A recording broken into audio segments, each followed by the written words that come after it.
One's a Chiefs fan, the other's a Pats fan, and together they make Primetime Dimes.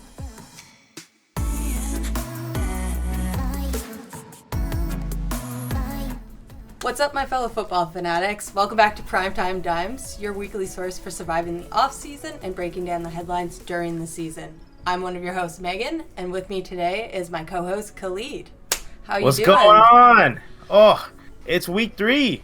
It's the best of weeks, right? We're before the buys, but some injuries have happened, so now we get to see the responses, right? The coaches get to be coaches, which yes, I like this part. And then we hit the buys. I mean, we're seeing which coaches were cut out for this and which coaches weren't. So excited. Shall we get into it? Yeah, I think one of the biggest surprises to me in terms of coaches dropping the ball, and it might not have been full on dropping the ball. You will probably be able to give me a little more insight, but like Dallas's D was nowhere to be found this week. Yes, I understand that we had an injury to Diggs, but was that really was that the missing piece? I thought there was a little more depth to this. So I think part of it is the abysmal way that the Dallas offense played, and I am first in line when they call for the Mike McCarthy haters. Not that he's a fraud, but I think he's been blessed with excellent offensive players. He's always had this pre-built team when he came from Aaron Rodgers and Lambeau. The Packers were pre-built for him. This Dallas team, I think, epitomizes mediocre. Okay. And I don't think they didn't have a serious challenge in the first 2 weeks, right? The rudderless Giants, the Aaron Rodgers-less, absolutely demoralized Jets were their first 2 games, and now they come up against and not even a real team, Arizona, who's supposed to be tanking. Right? And you're gonna let Joshua Dobbs, and we're not going to disparage the good name of Joshua Dobbs, but he is a career backup. You're going to let a career backup run the fuck all over you. You're going to let James Conner run the hell over you. Right. He hasn't been good for 3 seasons. No, I forgot about him. It doesn't make sense. And I need to go back and watch that game film and break it down further if I need to get comment on it. But the things I'm noticing on defense is they did a really good job, and whether Trayvon Diggs is a good defender or not is a different discussion altogether. But now that he's been in the league a couple of years and racked up a bunch of picks, his name carries weight. And what that does is it creates really good. And I'm going to go into a coaching rant here, so when you see my eyes start to black out, stop me. But you see really good complementary defense between the front 7 and the DBs, and it really starts with that line play. I don't know how healthy Micah Parsons is, but Micah Parsons and DeMarcus Lawrence in that front 4, the front 3, whatever format, the defensive line sets that tone, and you have someone like Diggs who's really good at helping over the top and breaking on balls. So this is what we call complementary defense. There are 2 types of turnovers that are my favorite. I call them coverage sacks and pressure picks. So coverage sacks are when everything's covered and the quarterback has nowhere to throw and they have to sit in the pocket for so long that they get sacked. And then pressure picks are when your defensive front gets into the backfield and forces a bad throw. Okay. I think that Dallas was a great example of they got a lot of pressure picks.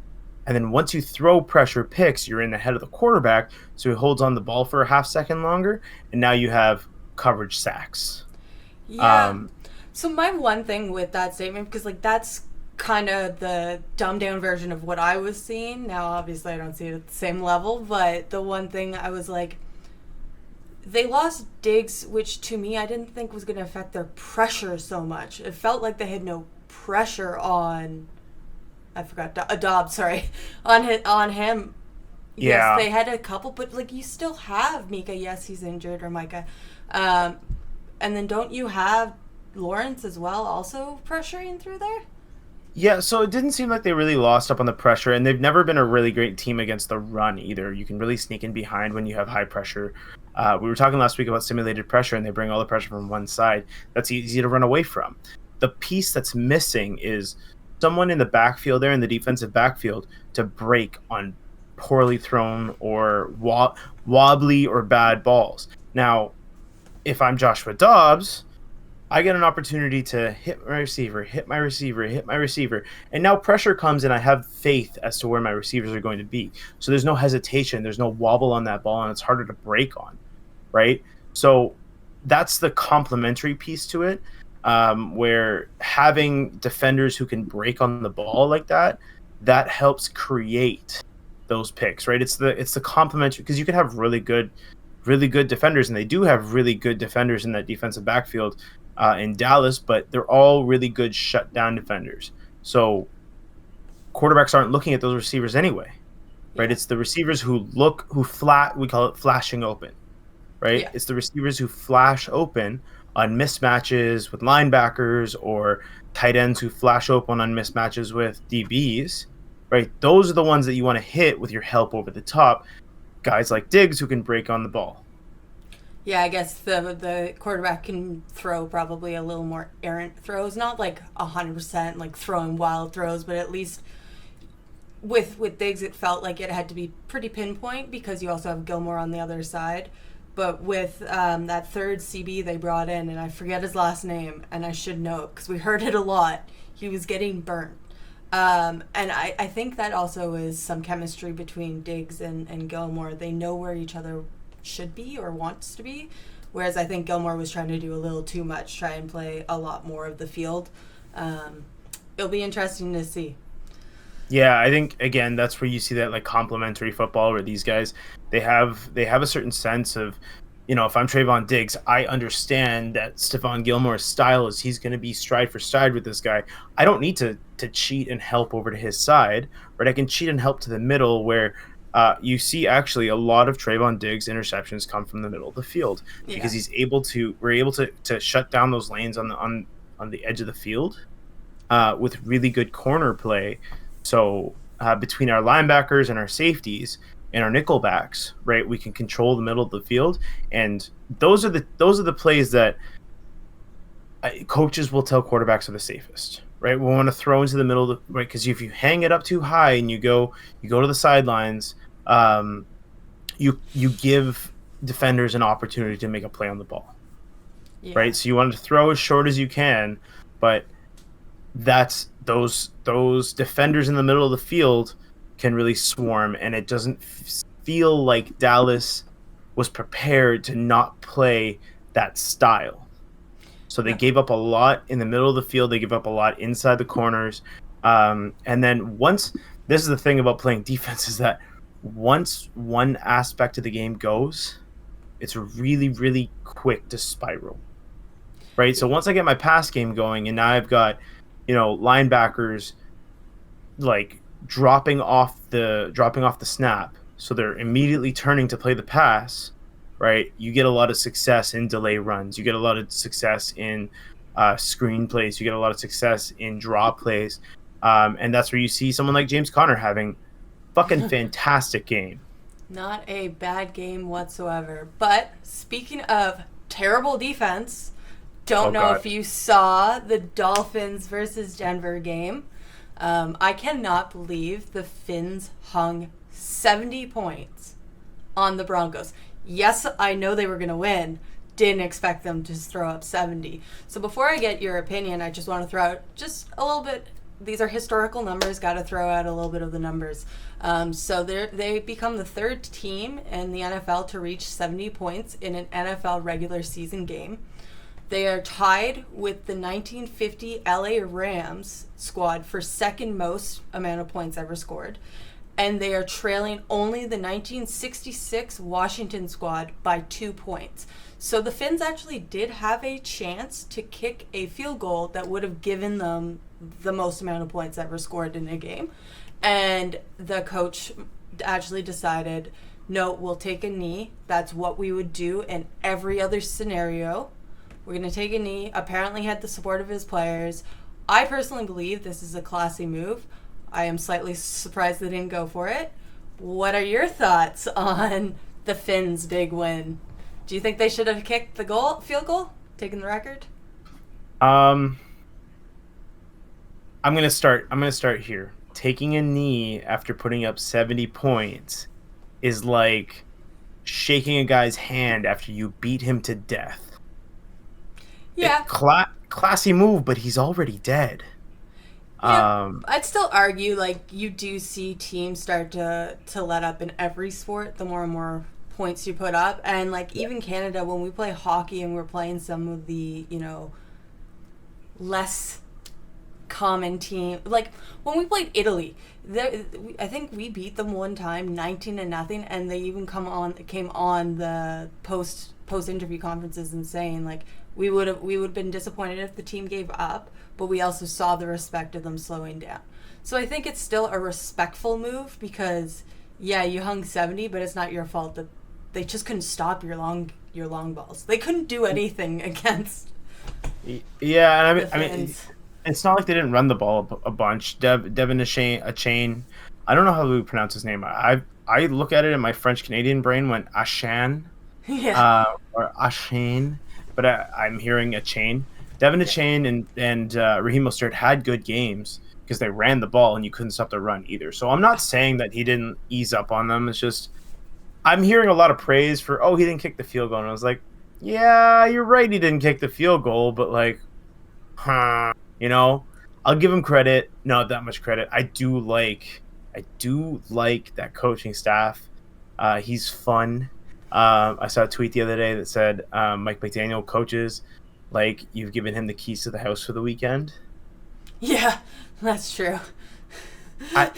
It's a fun team to watch. It's a really fun offense to watch. 70 points is a lot of points. Can I do another deep dive? Because I have one. Yeah, go. Okay, so recently I read this one, actually. It was a tweet, not a TikTok this time, that the Dolphins' offense is built around 5 players like Tyreek Hill. So basically, guys under 5'10", who are really fast, who know how to find space in zone.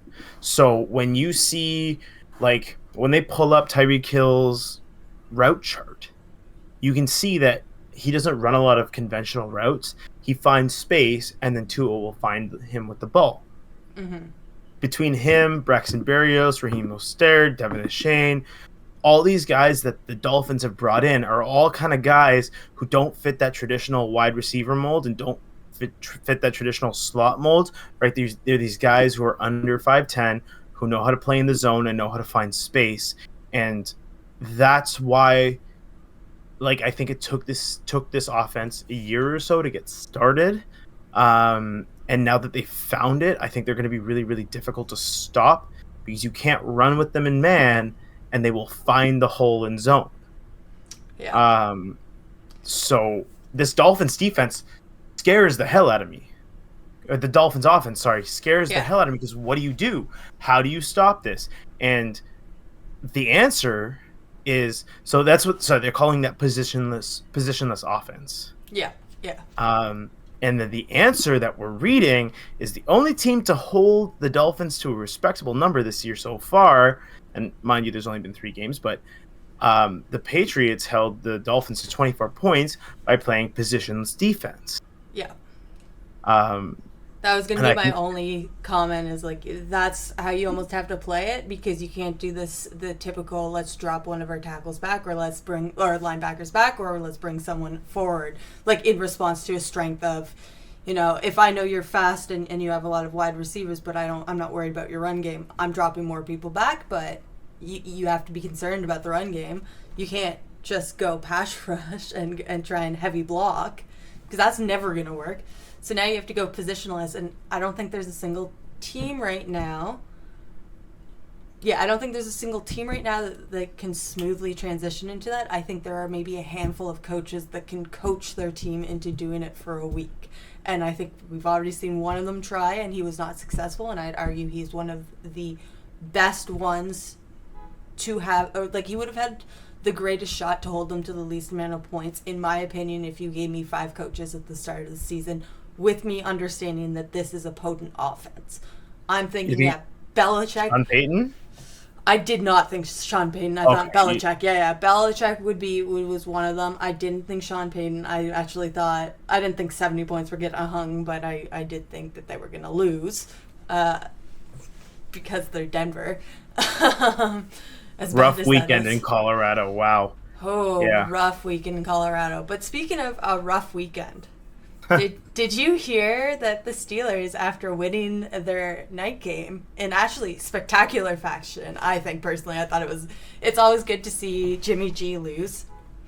Pats fan here. But the Steelers team had to make an emergency landing in Kansas City on their flight back. So I heard reports about this throughout today, and I couldn't find a reason that they haven't fully explained, or maybe they have, and I just couldn't find it. But it looks like it was mechanical issues. The thing that blew my mind is once they actually went down in a international airport, so that meant they couldn't actually get off of the plane. So apparently, heard this on a couple podcasts and one written article, they stayed on the plane for about 10 hours. I don't know if that number is true right now. From everything I've seen, that's what's being reported, and I think that is nuts. Could you imagine sitting or being in a plane for 10 hours after a game? I gotta get a visual of what the Steelers team plane looks like. I know some team planes are like nice and you can like walk around. I don't know, with a 53-man roster, I don't know what it looks like, but that doesn't sound fun at all. Not for 10 hours. No matter how much room you have, you just get like, let me out. I'm a little surprised. I mean, it makes sense because their head coach is Mike Tomlin, but I'm a little surprised they didn't just like take the win, stay overnight in Vegas, have a Vegas night, and then go back. I mean, I guess it is mid-season, but I take advantage of every time I get an opportunity to go to Vegas. Yeah, and it's not like you guys lost, and it also didn't look like, yes, the game was pretty close for most of it, but like it didn't look like the Steelers had major issues that they needed to go home and fix the next, like Monday morning had to be on the field to fix. It's like, no, you're never actually going to be on the field again the next day. You have to take your rest days. Yeah. It was wild. It was just something I had to bring up. But speaking of Kansas, good to know everyone's okay. That's like number one from us. Yeah. No injuries, or at least no injuries reported, thankfully. Probably some pissed off players, but I think all of them would take being pissed off over any semblance of injuries to themselves or their brothers, or anyone else in the team plane. But speaking of Kansas City, we're also there for another special event. I can't believe I'm saying this, but it was a special event. So the Chiefs did win over the Chicago Bears 41-10, and that is not the story. The story, of course, is that Taylor Swift was in Arrowhead. We'll get back to that at our story of the week. But just to, quickly give the Chiefs their due, they played so well that, of course, their starters were benched halfway through the third to avoid injury. I hate to see it because I have Mahomes as my quarterback, although I've already won the game, thankfully.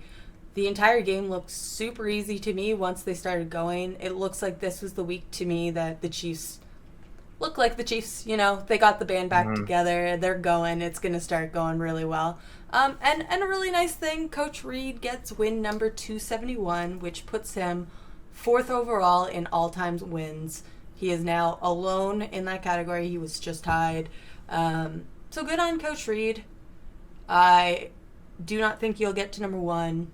I don't think he'll be taking Shula off of his I don't know, the top of the mountain. But Belichick might beat you to it. At least I hope so. Did you watch the Chiefs game, Gleed? I did. I'm a red zone watcher, so I watched a lot of the Chiefs game because they scored a lot. Yep. I think the biggest takeaway from that game, and it hurts my heart to say this, that Bears team is in shambles. And if you've been watching the news, you'll know that in the last week, they've had issues with the FBI. Still don't know what for. Their defensive coordinator and one of their coach has resigned. Um, Soldier Field got robbed. And they stole $100,000 worth of equipment. I forgot about that one. I was so caught up in their coach. Like, that was wild. Did you watch that play out day by day? Like, first it was he was taking time away for personal issues. Then he was like, I may resign. Then they're like, no, nothing's happening. You're just away from the team. Then it was like, okay, the FBI might be coming to his house. Yeah. Then it was, I'm giving my resignation. Then it was, yeah, the FBI raided my house. What? How did we get 0 to 100 that quickly in like a week and a bit? It was wild. I don't know. I have some theories, but I don't want to say them because God forbid they come true. Like, my heart's gonna break. I feel so bad for the Chicago faithful. You haven't been good in so long, and I think genuinely what hurts my heart for you is that there was a lot of talk of potential this offseason. Right, we all talked about the Bears having a lot of potential. Bring in DJ Moore. Is this going to be Darnell Mooney's breakout year? We finally have the right pieces in the backfield with David Montgomery, and it's time for Justin Fields to develop as a passer. And you could just see that he wasn't reading defenses well. He wasn't picking up on keys. He wasn't seeing what coverage they were in. He wasn't able to deliver the ball where it needed to be delivered, and they're treating him just like a runner. Yeah. And he almost has. Okay, this might be really unfair because we're a little far removed from Lamar Jackson's first couple of seasons, but to me, it's almost like they're treating Fields immediately like they treated Jackson in the beginning, where it's like, you can't throw, although Fields can throw. We know Fields can throw. Just your first thought should be, if you see a seam, go. And it's like, I got why they did it with Lamar. I don't understand why they're doing this with Fields. I think Fields needs to be a pass first, run second type quarterback because he has the arm. But yeah, I mean, let's not take away from Lamar's ability to throw the football either. But 100%. But when he first came in the league, the first 2 years, and I argued against Chelsea and a friend of the show, Emma, a lot about the fact that he doesn't just run. He has the stats to back up his throwing. The thing is, though, is he has been viewed as a running back quarterback. And I think Fields is being forced into a similar method of operation in the very beginning of his count, which is a little stressful for me because I thought he could do better. Like, I don't think that's what you do with him. I mean, what comes to mind is that Matt Eberflus cut his teeth calling defenses. And I don't know that he knows what to do with Justin Fields. And I don't want to pile on to the number of people that are calling for Matt Eberflus's job, but I don't know that is the right fit anymore in Chicago. I think you need to reset the entire coaching staff. I don't see any problems with the midseason reset. Not even midseason. If it does not go well this week, and I am the owner of the Chicago Bears, this is my hot take here. Fire the whole staff. The whole staff? Fire the whole. Well, I mean, not the whole staff. No, I get what but you keep your support staff, but head coach and coordinators gone. And you got to have a replacement plan, but you install a coaching staff that's going to come in, take over, and quickly understand that the goal now is to build around Justin Fields, or you move on, and it's gonna be Eberflus or it's gonna be Fields, and my heart says Eberflus is the problem. I think the Chicago faithful are gonna say Fields is the problem. I think it's gonna be Eberflus's team moving forward. Usually coaches win out in this kind of situation. Yeah. Really unfortunate. Let's move on from Chicago. It's making me sad. Yeah, I completely agree with everything you just said, but let's go to something that hopefully is making us a little less sad, but maybe a little more concerned. So our Patriots, they finally got their win. They did not go 0-3. Thank goodness. They're 1-2. They won 15-10 over the New York Jets. So all I can say from what I was seeing, as happy as I am we got the win, our defense saved the day. At least at the very end, Judon came out of nowhere and got his massive safety, which was exactly what we got him for, what I wanted from him. But the offense can't seem to put points. Mac Jones has no problem getting you to the 50. Then after the 50, I have no idea what he's doing. Yeah. Okay. So let's start with the Mac Jones stats. First off, Mac Jones is on pace for 4,000 yards, 20 touchdowns, and 11 interceptions or something like that. Yeah. Great stat lines. Disproportionate. Yeah, that shocked me. 4,000 yards and 20 touchdowns is not enough. That means he's not finishing drives. And we talked about this last week where if Ramondre is the best guy on the field, there's a problem. So we still have this kind of lack of wide receiver one going on our squad here, where we need a guy to step up and be I'm open all the time. And we saw that last night. Devontae Adams open all the time. You need a guy like that to flash open constantly so that Mac Jones has someone to throw the ball. Otherwise, he's doing a pretty good job outside of the red zone. Yeah, outside of he's not threatening red zone. harming us, at least, as much as, not to throw more gas onto the fire. But, he's not hurting us the same way Wilson's hurting the Jets. Yes. But part of me wonders how much longer is Coach BB going to take these stalling drives? Drives that I don't personally feel that it was the defense that stopped them. Yes, the defense made a play, but, it felt like the offense was getting in their own way more so than this defense, which is a phenomenal defense on paper. Apparently, they might turn out to be a pretty good defense. We'll see. Yeah. And it just didn't look fluid. And I've seen fluid in Patriots gear without it being Tom Brady. Belichick was able to make Cassell look like... Let's not forget Cam Newton had a pretty good season. Yep. No, I did just jump right over him. He's someone who would be feasible, too. Again, I'm not saying it's time to walk away from Mac Jones. But my question is he thinking about it? Is Belichick looking at next year's quarterbacks, not to kind of tank for any of the quarterbacks, but is he looking at these quarterbacks being like, I might need a new starter? Not outside the third round, or not inside the third round. I don't think that's where Bill Belichick looks for quarterbacks anyway. But I don't think I appreciate where you're coming from, but I don't think this impatience is fair. He's still got a patchwork offensive line. It's still there's too much attention on the run game defensively. So I'm not pulling the ripcord just quite yet. I will take a 15-10 divisional win. Yep. I'll take it. I'm not thrilled. I will take it. Deep breath. It's off the books now. A win's a win. All right, we're on to next week. There was don't pull the ripcord. It's not. Let's not panic. 100%. Well, and there's also some really good things that have happened, and I think we have quite the gem in Mr. Gonzalez. If you would like to fill me in on just how much of a gem we have. I saved this stat line just for this podcast. So rookie CB Christian Gonzalez, who one of my favorite players for this season so far. Week 1 versus Philly, he covered AJ Brown and Devonta Smith. Combined, they had 6 catches and just under 70 yards. Yeah, wow. Not shut bad. Down. That's pretty shut down for first game, right? Pretty good. Against Miami, majority covered Hill and four routes against Jalen Waddle. Held Hill to 0 catches on 2 targets through 17 routes and got a pick, which was a pretty pick. Fuck yeah.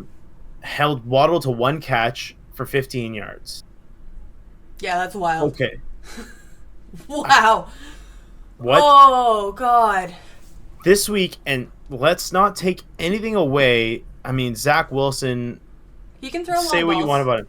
He can challenges the CBs for sure. He does. Gonzalez held Christian Gonzalez held Garrett Wilson to 3 catches for 18 yards across 23 routes. Wow, and he frustrated the fuck out of his receiver. He was not a happy boy on the Jets sidelines. Look, the Jets. Beautiful. There's some like aspect to the Jets. We're expecting to have an offense run by Aaron Rodgers and they got Garrett Wilson. It's like when you asked for Reese's Puffs from the grocery store and your mom brought home um, like wheat thins or like Yeah. healthy for you cereal. I understand that that's what this is. This is a massive downgrade. It's like when you want to go for ice cream and someone suggests froyo. It's not the same. Not even close. Um, so I understand the frustration on the Jets sideline, and we saw that on Sunday. They're a very frustrated squad right now. Yeah. I feel Christian for them. Gonzalez is contributing. Yeah. He's playing excellent football. Huge divisional win. I'm excited. Let's not pull the ripcord yet in Foxborough. I think we just might be okay. Yeah, I mean, I grew up with Bill Belichick, assuming he's going to get us to the Super Bowl with, two blind guys and maybe a deaf one. Like, I genuinely believe Bill Belichick can coach a defense to a Super Bowl. I genuinely believe that. I'm not saying he can't do anything on offense, but where I love the Patriots and where I've fallen just absolutely in love with the Pats is their defense can be so pretty at times, and he can truly get that defense to do whatever he wants. It's like he's there in their minds, and it's beautiful to watch. So I can't wait to see what happens with Christian in the long run, because Belichick picks gems. But unfortunately, we'll have to move from a very happy story to potentially a very sad story, but almost also kind of happy because it could have been worse.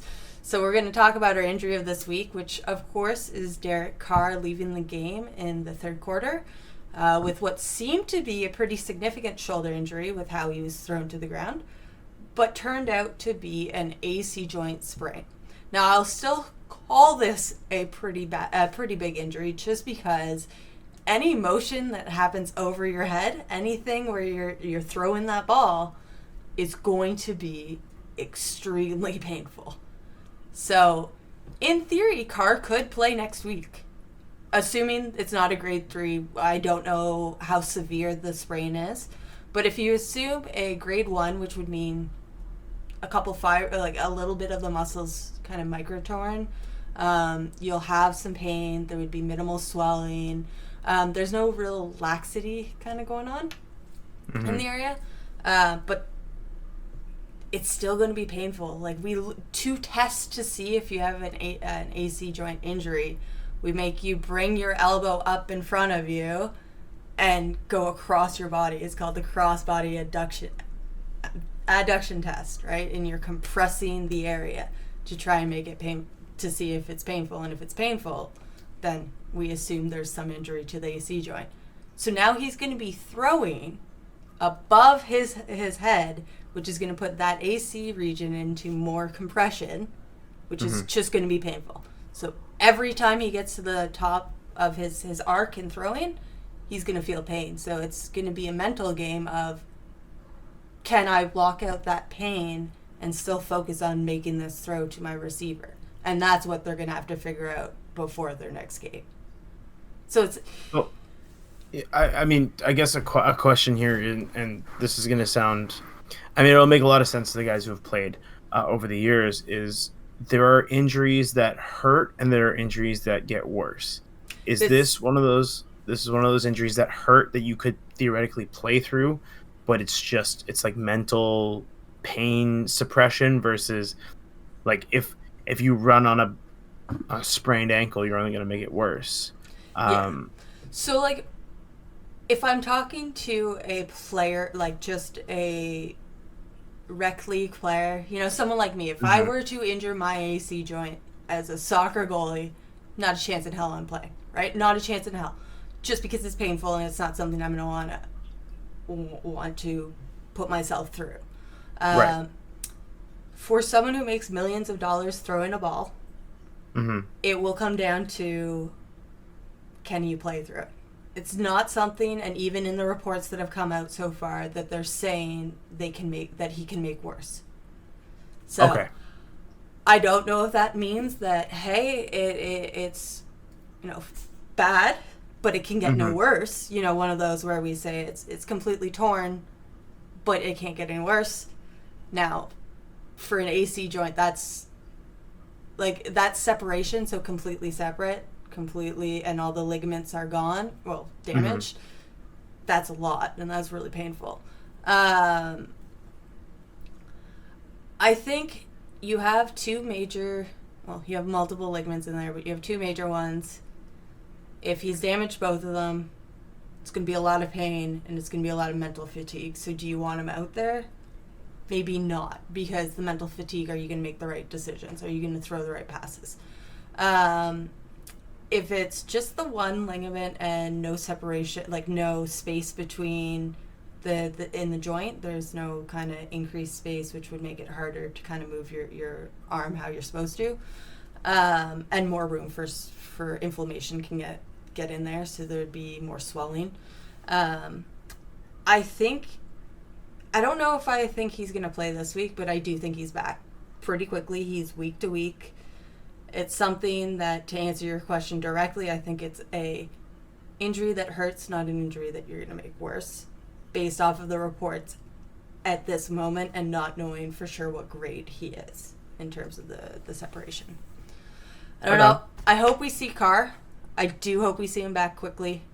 It was a lot scarier live, or well, not live, but when I first saw it, I was like, ooh, that could be a lot of damage in the surrounding joints, but it looks like the imaging that at least was reported says the ligaments surrounding the joint are intact and okay. So that tells me it would be a lower grade. But we'll see. We'll see what's in store for Derek Carr.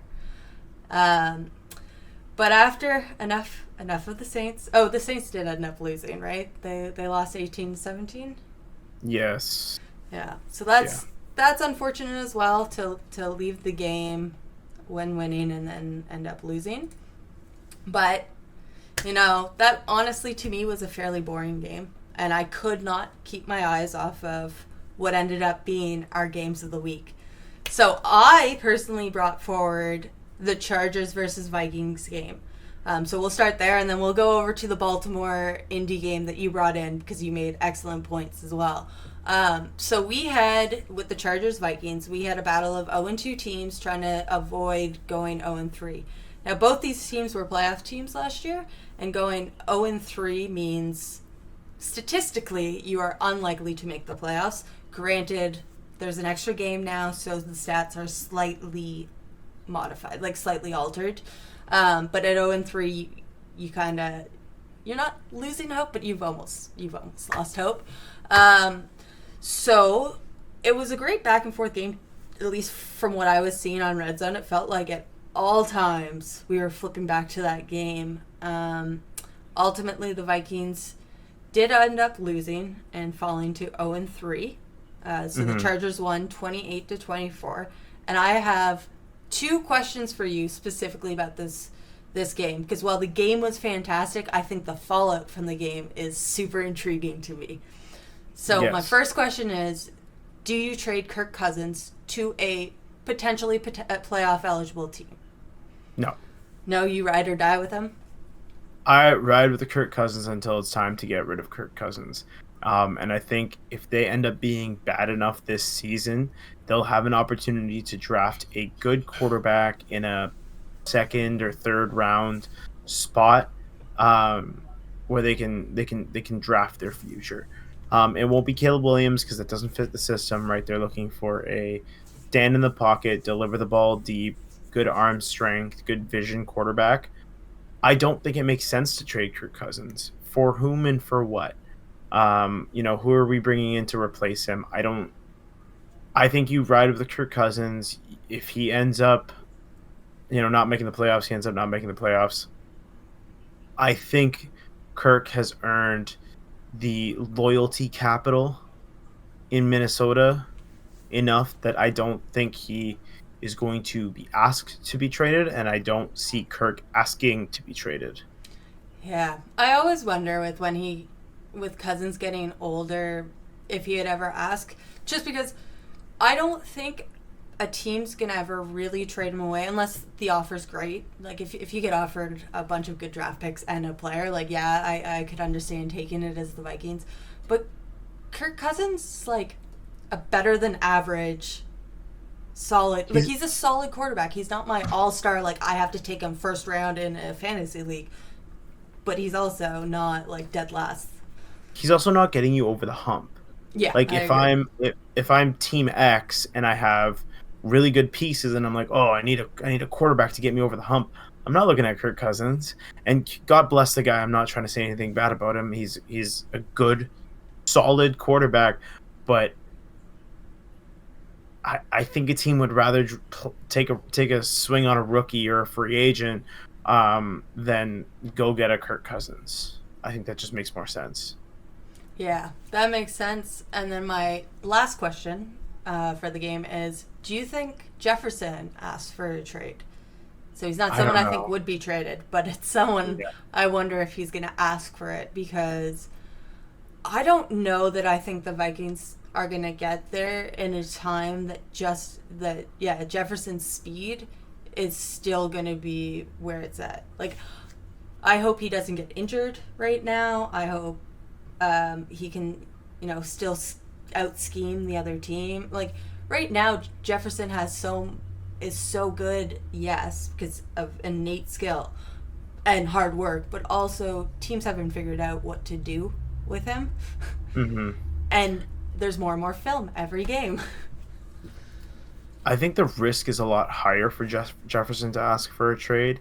I think it started out where he was in a really good situation there, surrounded by a lot of good pieces. You think about Adam Thielen in his prime. You think about TJ Hawkinson playing really well. You think about the 1-2 punch in the backfield of Alexander Madison as the 2-punch, and he's on my fantasy team now, and he's shit in the bed playing for the Jets. Remind me, please, the running back. Cook, thank you.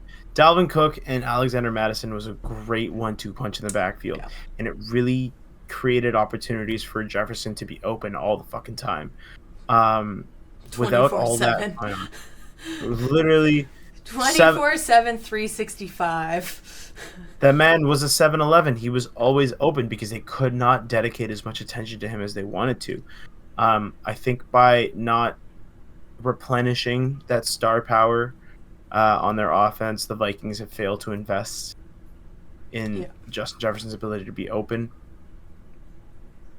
If I'm JJ, I'm not above asking for a trade.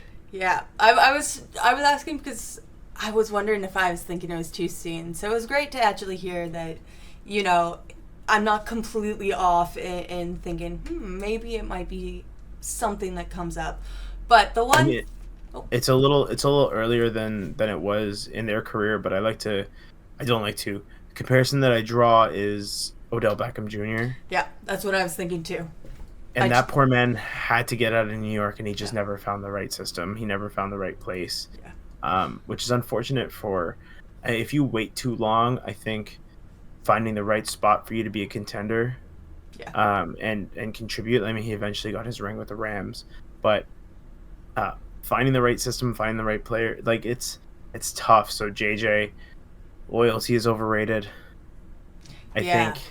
I think it's time for him to make the move. Personally, that's why I'm bringing it up. I don't want him to be another OBJ scenario.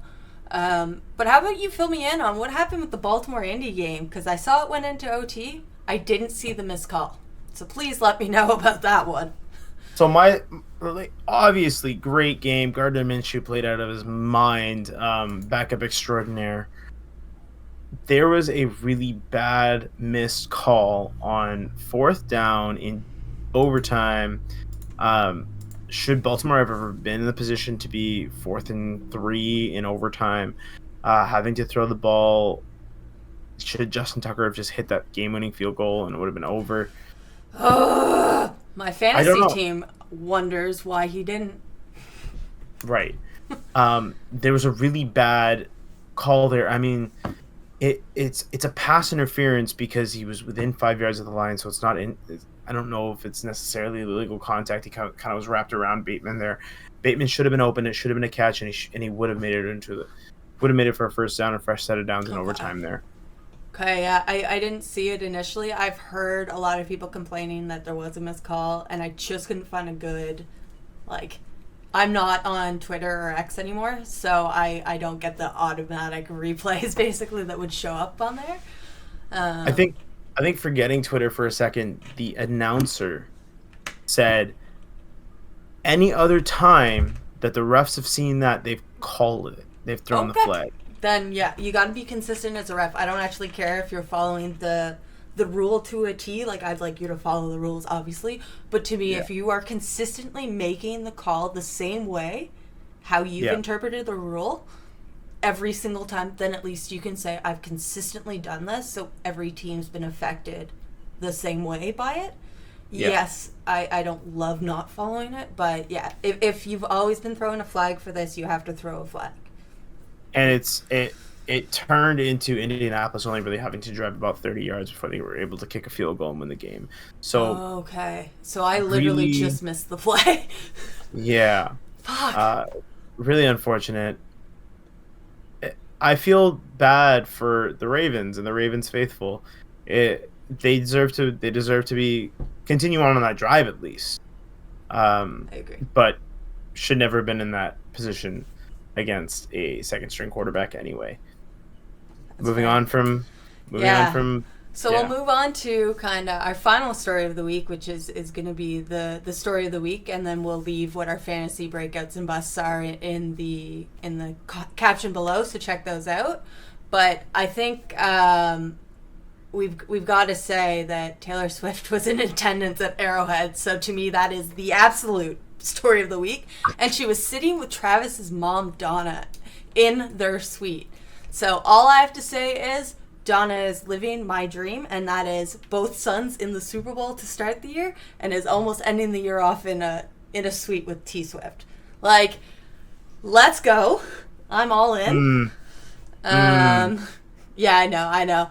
I'm not a Chiefs fan, though. I'll still be going for the Patriots. Really hope that, the Pats do something. But I think, to me, what I saw, and it was palpable the moment that reports came out she was at Arrowhead, was just how big it actually was. Like, I knew it was going to get eyes on the NFL, but it went 0 to 100 to the point where, like, suddenly there were people talking about the NFL that I legitimately never thought would ever be talking about it. The NFL media themselves updated their social media pages to say, that day's date, and Taylor was here. And Swifties went absolutely nuts online. All I see are memes and stuff everywhere. It breaks my heart that Chelsea's not here. I think Taylor broke the internet. Oh, absolutely. It created the crossover event of the century. I mean, maybe I'm being a little dramatic, but it's nice to see. There are a lot of couples out there right now that have something to talk about, thanks to Taylor Swift being at the game. And I had a conversation with my boss this morning who watches no sports about, hey, what happened on the weekend? What's this hoopla about something about Arrowhead? And I was like, let me sit down and let me take over the team meeting this morning for 15 minutes to talk about what happened. I had friends of mine that don't watch the NFL calling me and asking me about rules. They're like, so what do I have to know? I'm like, real quick, I'll keep it simple because we're in the middle of the game. I'll fill you in before the next game she's going to be there. But yeah, like, it's wild. Probably the best, there were a lot of really good tweets. The best one that I saw was Travis was playing like mind games level 1000. This is like when you meet a girl who doesn't go to your school and you have a game and you invite her to a game where you're going to beat the shit out of the other team, so that you can see you play really well. Veteran move by Travis Kelce. Well done. The whole game I'm watching like gripping my seat. I'm like, when are they going to, I did bet on it, big money. When is Travis Kelce going to score a touchdown? 69 yards and a touchdown for Travis Kelce Wink, wink. Yep. Yep. Hey, and good for him, because like literally his outfit was on point. Like everything was beautiful. Beautiful. They Not also to cut you off. they rented out a restaurant Yep. afterwards Paid for to have everyone's a meals. private date. Yeah. Travis. I think the- what's go ahead. The biggest praise came from Bill Belichick this morning. Yep. Travis has made a lot of great catches in his career. This might be the best. Yep. The one I 100% agree with Bill Belichick, and I'll just end it off with like, I think it's gripping everyone, because to me it very much feels like that teenager romance, right? We're watching the quote unquote star football player and the popular girl start something together, right? Like Kelsey was caught so many times staring up into where you assume the suite is. And I don't think he's doing it as like, yeah, look who I bagged. It's, I have, like, she's here to see me. Like, you can see the grin, the palpable excitement on him. And it's just, for someone who I've come to enjoy listening to his podcast every week, I just want what's best for the Kelceys. I want them to get everything except for another Super Bowl that they want. And I just, it's so much fun to see it happening. I hope it works out. And I said this to Chelsea before, and I'll say it on the podcast. You know, either we're going to get one hell of a love story or one hell of an album, and I do not care which way it goes. I just hope everyone's happy in the end. Absolutely. And, you know, this is like a high school romance happening on the world stage, and we all get to watch in real time. I'm excited. I'm very, very excited. But unfortunately, that is all that we have for this week's episode. Join us next week for some more football coverage. Now, don't forget to like, comment, subscribe, share, rate, review. I don't know what else you can do for the show, but please do it as well. The show is available on Apple, Spotify, and YouTube. YouTube, either this week or next week. It's going to be on me to edit, and I just don't know if I am going to do a good job of it on my very first try. If it goes smoothly, it'll be out this week. If it does not go smoothly, it will be next week. So thank you very much for tuning in, and we will be back next week. See you guys. See ya.